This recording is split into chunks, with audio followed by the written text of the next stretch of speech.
Hi guys, my name is Nix Marikuma. I am the owner of Marikuma Healing, and today we are learning about our clairsenses and clairvoyancy, okay? We are also going to learn different types of divination and how to go about it. I am reading from, y'all forgive me, I may sound a little bit southern at the end of it, The Complete Grimoire, right? Magical Practices and Spells to Awakening Your Inner Witch by the lovely Linda Paradis. We're going to read from here. So, without further ado, let's get this party started. We're going to learn about clairsenses and also we're going to go into details about clairvoyancy, okay? Alright, the clairsenses are psychic senses that allows us to feel or predict something. They are strongly related to our intuition and gut feelings. And people usually feel deeper connection with just one, but you can also have more than one dominant clairsense, okay? Now clairvoyancy, what is that? And how do you go about it? We are going to learn right here and right now. Clairvoyancy, clear seeing. This is the most well-known clairsense. It is the ability to see images through the mind's eye. I want to say if it's the mind's eye, it's more like the third eye, which is like, I believe like right here. So yeah, alright. These extrasensory visions can take the form of mental images, symbols, and colors, and more. Clairvoyants are able to see auras, spirits, fairies, and other types of energy. They also feel drawn to divination techniques that rely on seeing shapes like scrying.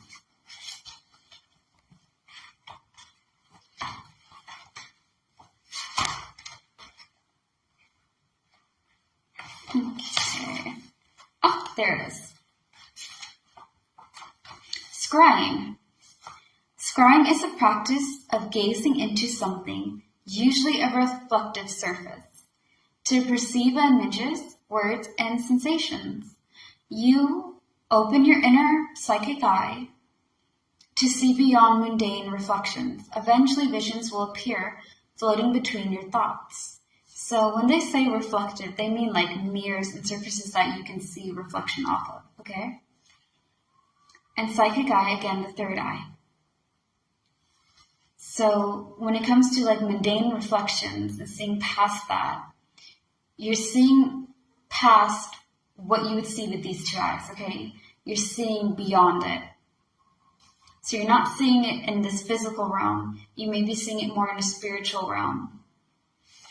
And that takes a lot of time and practice, okay? Practice is important to learn how to distinguish one's vision from another. So you need to learn how you read and interpret whatever that you're looking at or scrying for, okay? And that takes a while to get used to because you're learning how you interpret things, how you take in the information, and how you go about it, you know? All right. Some people are born with natural abilities to do this. So some people are born with it and it comes to them a little bit more easier than others. But it is a skill that can take a lot of time and practice. The interpretation of those visions is up to you, and that also takes practice. Think of scrying as looking for shapes in the clouds. It takes a special vision to see them, and different people see different things. So it is like that. Okay, I know that I'm breaking off and I'm kind of explaining a little bit more than probably you guys need, but I just want you guys to understand that just because somebody has it a little bit easier to interpret does not mean that you can't do it. It just means that you need to take time and really work on it, okay?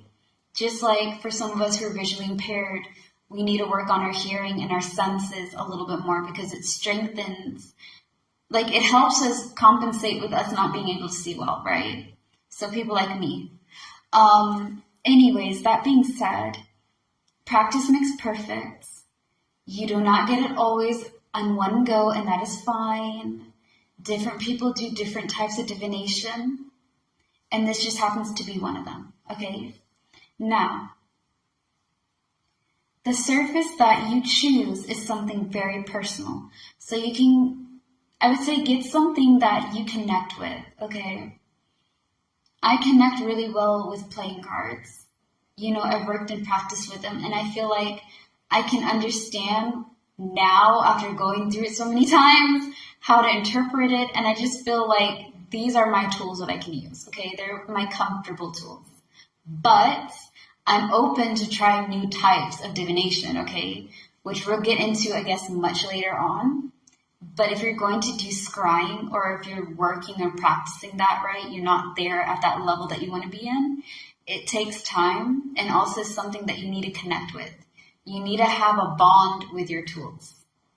In a way, like you have to build a relationship because you're using them often. So it needs to be something that's personal and special for you to use, right? And that may take some time because it takes a while to figure out what you're comfortable reading off of and what makes it easy for you to do your thing. And just if you're comfortable with maybe mirrors or, you know, dark surfaces or fire or water or whatever, okay? It could be even crystal balls. It takes time. Now, the surface that you choose is something very personal.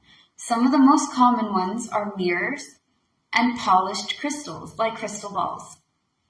But, forgive me, I'm going to butcher the cheese inside of this. Albuquerque crystals work too, especially if they distorted their lights. You can also incorporate nature in this ritual by trying water or fire scrying. So let's get into it. Water does have a reflective surface, okay? And some people use like, if I can remember correctly, I believe they use like a bowl that's just full of water, okay? I don't know if it has to be like a solid colored bowl or it can be whatever, but you have to make sure that you can see a reflection in the water surface, okay? And you can be able to try to scry or see whatever that you're trying to get at. So if you have a question about this or you want to know about that, it should be able to show you the answers to the reflection of the water.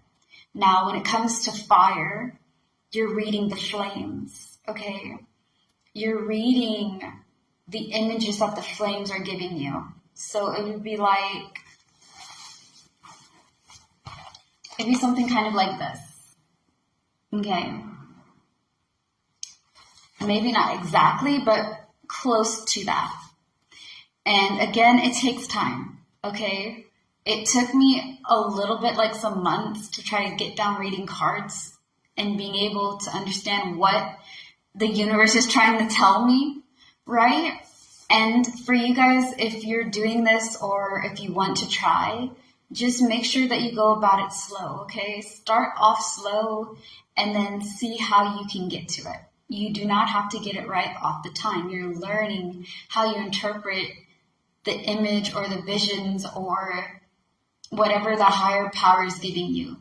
You also don't have to go to different gods and goddesses to get this ability. Okay, you can be a Christian and still be able to do all these things.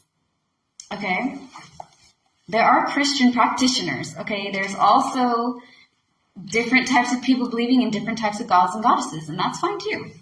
Okay, I'm not saying that one god is superior than the other god. I'm just saying that you don't have to feel conflicted if you believe in a certain religion and you think it's going to go against you. You can still do this and not be sent down. Okay, I don't think God Almighty is going to smite everybody because they want to learn divination and they want to strengthen their clairvoyance. Their clairsenses. Okay, I just don't think that's what He does every day. But who am I, right?